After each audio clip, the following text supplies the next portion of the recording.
Hey guys, I'm Felicia. Welcome back to my channel. Today I'm going to be doing my April wrap-up. I know it's a little bit late. I did film it like a week ago and I just wasn't happy with how it turned out. I was really tired and I wasn't articulating my thoughts very well and it was really long and rambly, so I'm just going to try to do it again right now and hopefully this will turn out better. I'm just gonna get into it. I read 10 books in April, which is just phenomenal for me. I have not read that many books in a month in a long time. And I have to thank audiobooks for that. Yeah, really been enjoying audiobooks this month. Kind of rediscovered Overdrive, the Overdrive app, which lets you borrow books, audiobooks and ebooks from your library. And I'm just kind of addicted to it right now. So yeah, it's awesome. I've been listening to audiobooks at work. I do data entry, which is super exciting.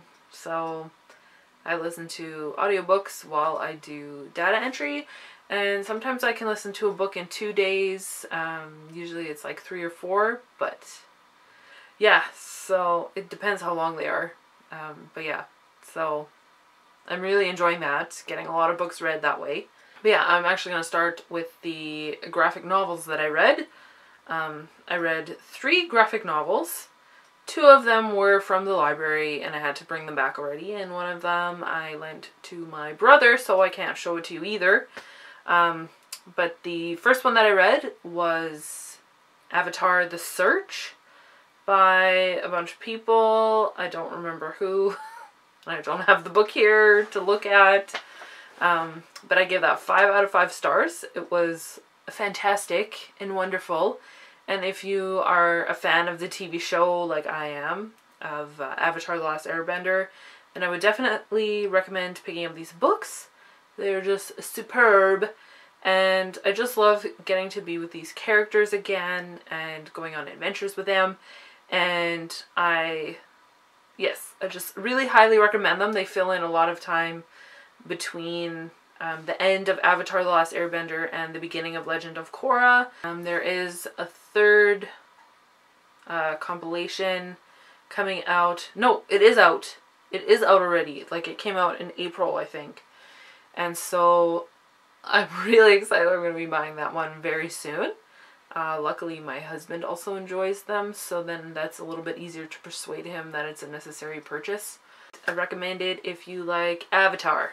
And the next 2 graphic novels that I read were volumes 5 and 6 of Amulet by Kazu Kibuishi, and I gave those both 4 stars. I just really enjoy this series. I love the artwork. It's so beautiful, and I love the story arc, and I love the characters. There's apparently 3 more coming out, I believe, and so we have to wait until like 3 more years until it's done. I can't even handle this, but I guess it's worth the wait, so you know. And then I will move on to the audiobooks that I read. The first audiobook that I listened to was The Jewel by Amy Ewing. I gave that 4 stars. I actually really enjoyed it. I've heard a lot of mixed things about that book, and a lot of people don't like it, but I actually really enjoyed it. I thought the world was unique for a dystopian. I didn't really feel attached to the characters, but I kind of liked them. I liked kind of the path that they were started on, I guess. I don't know. It is the first book in a trilogy, I believe. I did want more world building as well, but I'm hoping that will come in the later books. There was a twist at the end that I really liked. I don't know. I liked it. If you've been curious about it, definitely pick it up and see for yourself whether you like it or not. I'm not going to go into a huge detail in these books because I don't want this video to be half an hour long.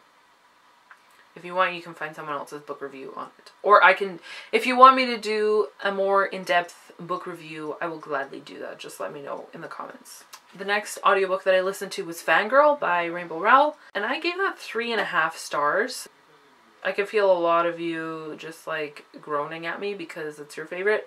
I'm not saying that I didn't like it, because I did. It just is not my favorite. I did find Kath to be really relatable. Like, I feel like I would have been friends with her as an 18-year-old her attitude towards things and just like her likes and her obsessiveness, like that was totally me at 18. Like I was really obsessive about things. I still do get obsessive about things, but not to that level. And I liked Levi. I thought he was very cute. I didn't like Ren at all. I did not like her sister. Like she just annoyed me so much. I just wanted to slap some sense into her. She was just stupid. I kind of have come to appreciate the way that Rainbow Rowell ends her books. She gives it a realistic ending, which I know like maybe isn't the point of reading a story, but I feel for her stories it works. And yeah. So I finally have read all of Rainbow Rowell's books, and yeah, I enjoy them. The third audiobook that I read was Red Queen by Victoria Aveyard. I gave that 3 out of 5 stars. I enjoyed listening to it. It isn't really anything special. Like the biggest complaint I hear that people have with it is that it borrows so many elements from other stories, and I did definitely see that. So yeah, it's nothing original, but I did still enjoy it. I'm calling it a love square because there's like 3 love interests, and I just really hated that. I really hated her best friend. I thought he was just stupid. I have just really come to realize that I hate the male best friend trope. Like, is there something so wrong about having a female best friend or more than one friend that makes a hero seem like less capable? Like, if Katniss had a female best friend, would she be less of a candidate for leading a revolution? Would we think less of her? Would we think that she's weak? This is something that I've been thinking about, especially after finishing Red Queen, and I'm just really annoyed with the male best friend trope. I just am. So, yeah. Overall, I did not think that Red Queen was a bad story. It just wasn't anything special. And so, yeah. If you have been interested in it, then definitely read it for yourself and see. And yeah, so that was it for the audiobooks that I read. And now I will tell you about the ebook that I read this month. I was able to receive a galley of The Fangirl's Guide to the Galaxy by Sam Mangs. And unfortunately, I was really disappointed by it. I only gave it 2 stars.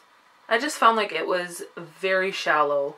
Author just trying to capitalize on the fact that being a geek is trendy and like fangirling and stuff, and so she basically tells you how to be one, but if you are one, then you don't need to read this book.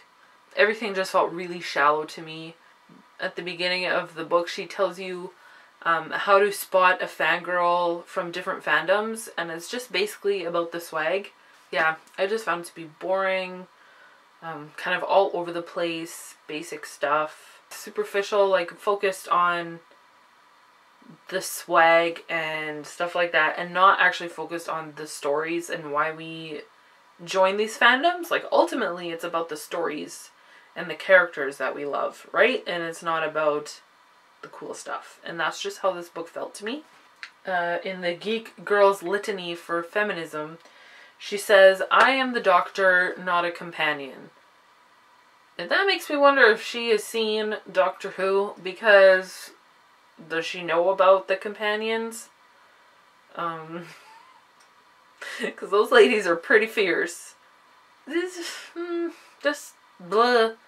The best part was when she has little interviews at the end of some chapters with famous women who consider themselves fangirls.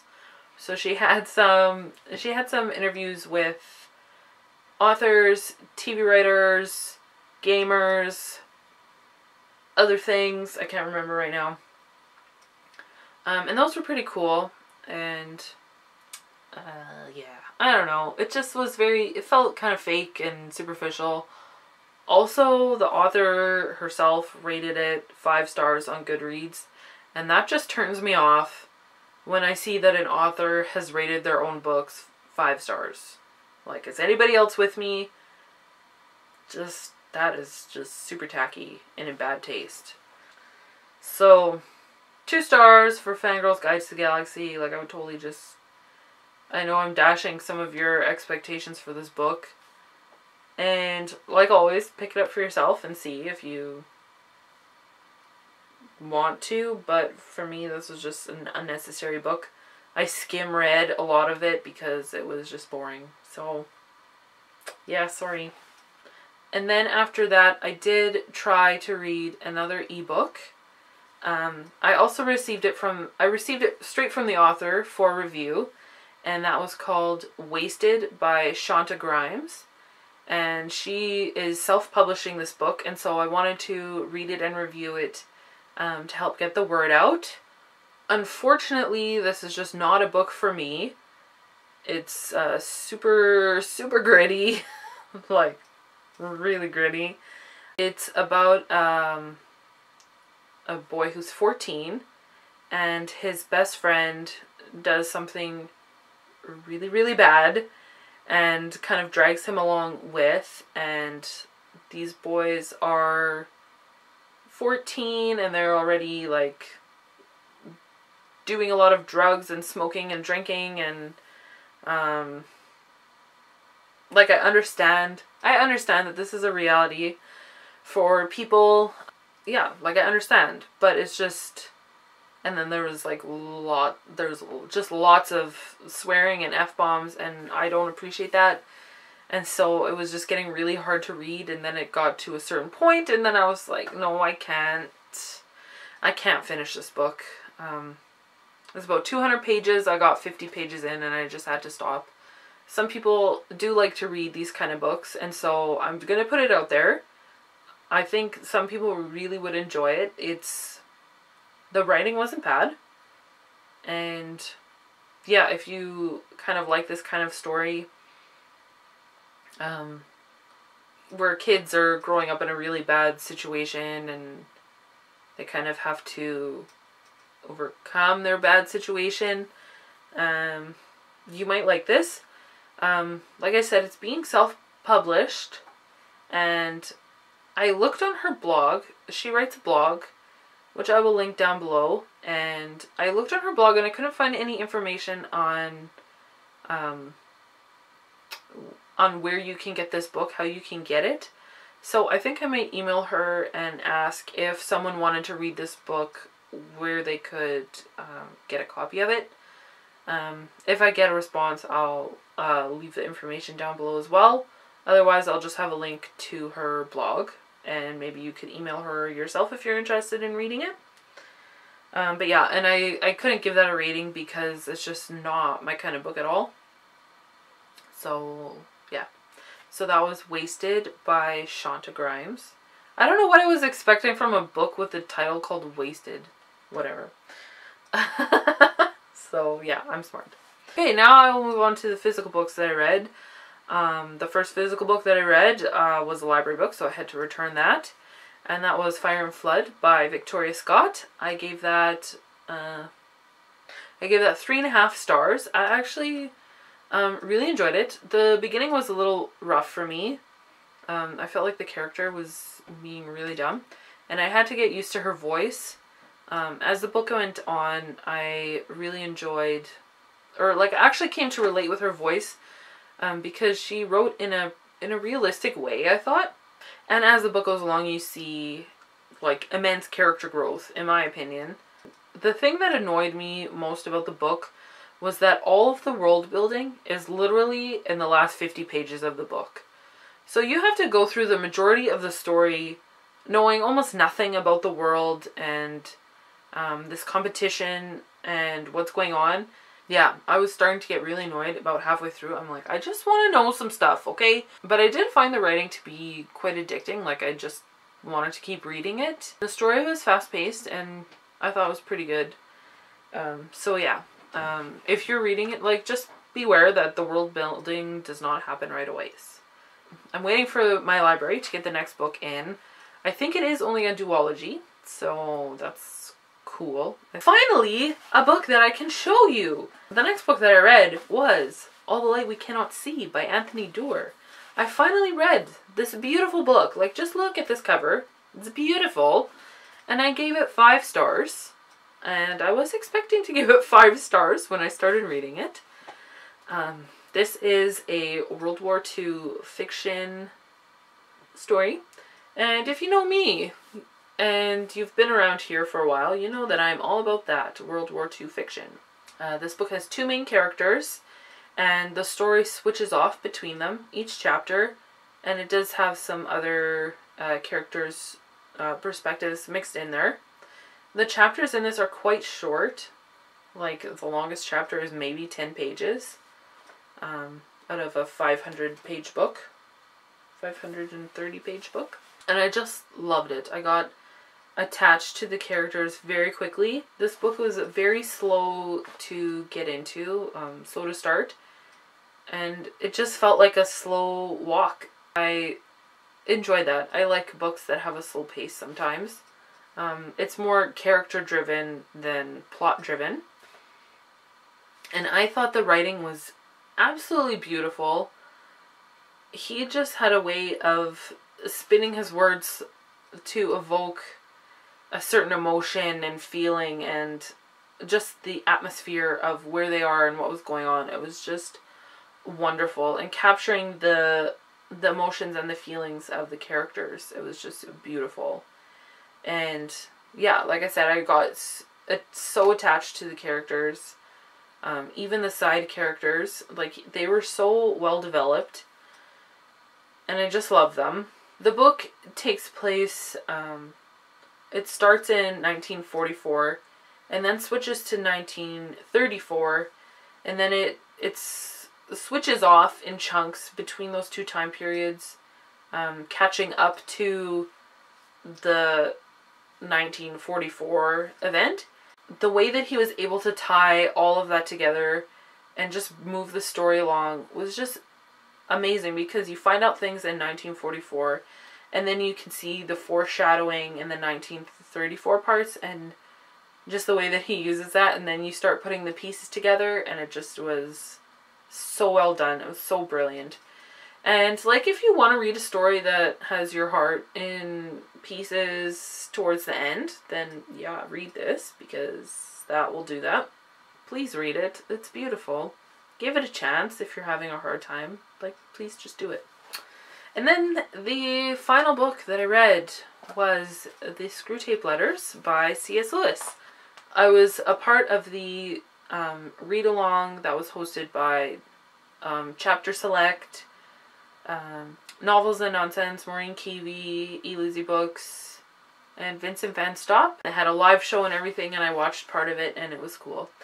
I've never done, like, actually been in watched a live show for a book while it was happening. I gave this 5 stars. It was fantastic. I don't know what I would rate a C.S. Lewis book lower than that. Like, it's not gonna happen. I thought this was a really unique story. It twisted the way that I usually think on its head. Thinking about things that I do as a Christian that make my enemy, that pleases them, that the things that I do. I'm reading about it kind of from their perspective, and I found it really convicting at times. And then in the next sentence I would be laughing while I was like still feeling this conviction. C.S. Lewis is just brilliant. I really enjoyed this book, and I think that I will definitely be rereading it in the future, because it's just brilliant. So yeah, so that is all the books that I read in April. That was quite a lot of books, and this will be a very long video. Don't really have a book haul. I got like 4 books in April, so I'll just do that with my May book haul. I'm hoping that's going to be a good one, because my birthday's at the end of May, and by now my friends and family are all highly aware of my book addiction, so we shall see what happens. So that's all for today. Please forgive the lateness of this video, but truly I don't care. At least it's not in the lump with everybody else's wrap-ups, so I'm cool. Thank you all so much for watching, and I will see you again soon with another video. Bye.